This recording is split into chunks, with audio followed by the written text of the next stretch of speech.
Entonces, vamos a ver, como digo, cómo podemos crear las tablas con las restricciones estas que hemos comentado, de claves primarias, claves ajenas y demás.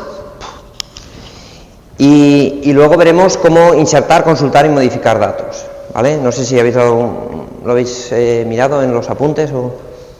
Bien, vamos en primer lugar rápidamente a ver cómo se pueden crear tablas en SQL, ¿vale? La orden que utilizaremos es esta que aparece aquí, create table, con el nombre que le damos a la tabla y a continuación los atributos que forman esa tabla. Cada atributo indicaremos el tipo, cadena de caracteres, entero, real, distintos tipos que pueden haber, y podemos añadirle modificadores de columna, que ahora comentaremos.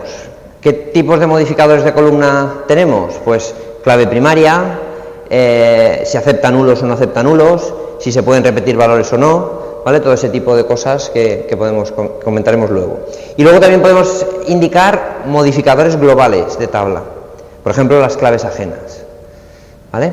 Veamos unos ejemplos que será lo más fácil. Bien, la clave primaria se indica con primary key, ¿vale? Simplemente indicando primary key, un atributo pasa a ser la clave primaria. Si queremos indicar un conjunto de atributos como clave primaria, lo tenemos que poner al final de la tabla como un modificador global de la tabla. También podemos indicar que un atributo es único mediante la palabra unique, ¿vale? Y también podemos indicar obligatoriedad de un atributo mediante el not null, ¿vale? Ahora veremos algunos ejemplos y lo veréis. La integridad referencial, las claves ajenas, se representa mediante la palabra foreign key, ¿vale? Y las reglas de borrado y de modificación de las claves ajenas, SQL me permite indicar 4 acciones: restrict para restringir, cascade para propagar, set null para anular y set default para poner un valor por defecto, ¿vale?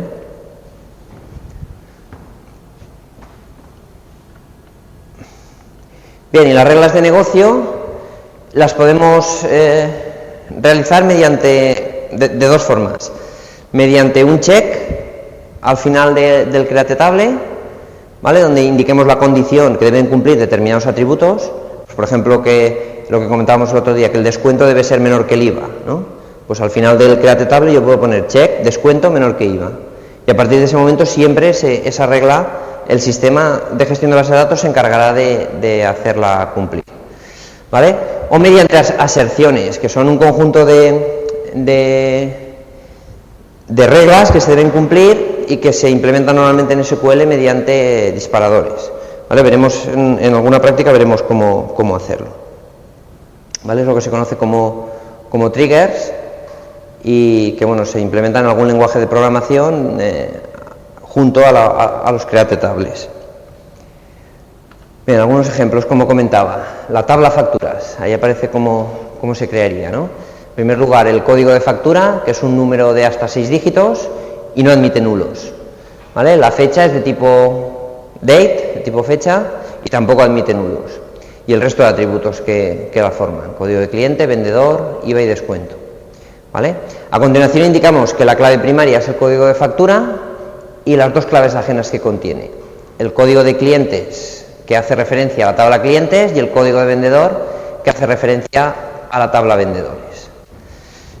La primera, en caso de borrado, se anula, y en caso de modificación se propaga la modificación, ¿vale? Y el código de vendedor, en caso de borrado, se anula también, y en caso de modificación se propaga, ¿vale?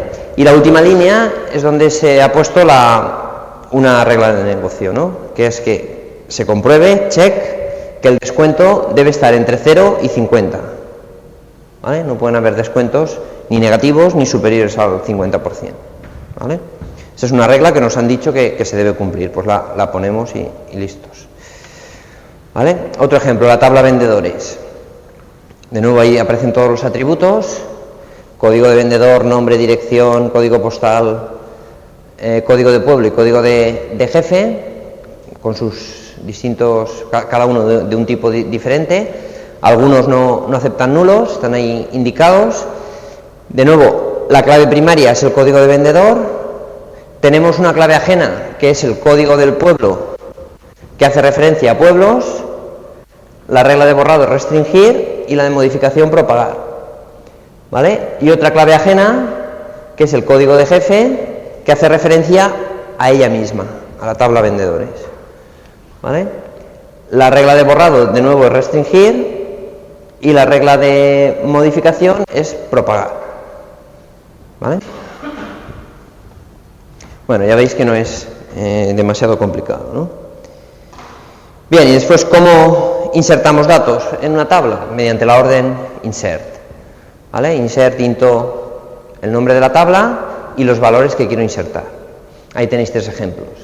Cómo se insertaría una factura, cómo se insertaría un artículo y cómo se insertaría una línea de factura, ¿vale?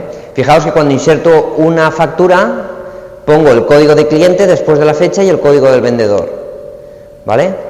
Esos valores deben existir en la tabla clientes y vendedores, si no, no me dejará hacer la inserción, ¿vale? Es decir, todas las claves ajenas que yo introduzca deben tener un valor, el valor que yo introduzco debe existir en la tabla a la que hacen referencia, ¿vale? Lo mismo ocurriría en líneas de facturas con el código de factura. Ese I3P3-2V debe existir en la tabla artículos. ¿Cómo se consultan datos? Ya lo comenté el otro día, la orden seguramente más utilizada en SQL es el select, que me permite realizar consultas sobre las tablas de la base de datos. La forma más simple del select, un select de una tabla con una condición, ¿vale? Select asterisco from tabla where se cumpla un determinado predicado. Por ejemplo, facturas del cliente 312 que las ha hecho el vendedor 55, ¿vale? Sería esta orden, ¿vale? Ya iremos viendo, tiene muchísimas opciones la orden select y iremos viéndolas a lo largo del curso.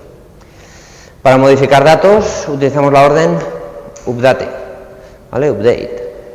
De nuevo indicamos qué tabla queremos modificar, qué atributos y qué valor les queremos dar, y podemos indicar opcionalmente también un predicado, ¿vale? De forma que se modificarán las filas que cumplan ese predicado. Aquí, por ejemplo, pues ponemos el IVA igual a 8 para todas las facturas del cliente 333, ¿vale? Por el motivo que sea, queremos hacer ese cambio, pues lo haríamos así, ¿vale?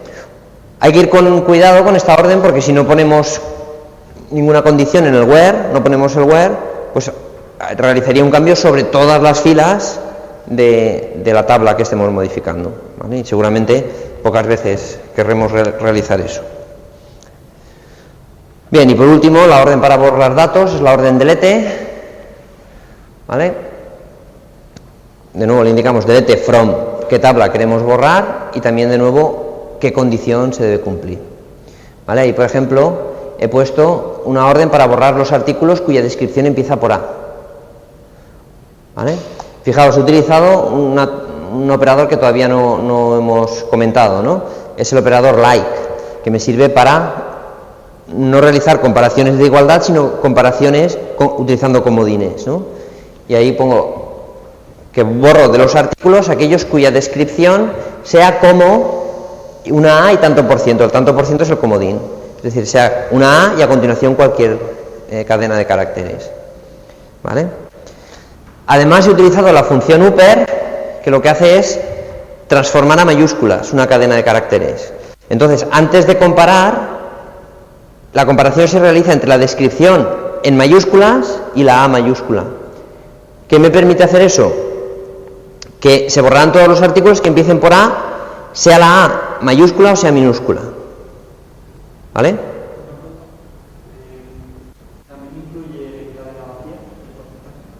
Sí, ¿vale? O sea, si hubiera un artículo cuya descripción fuera la A, también lo borraría.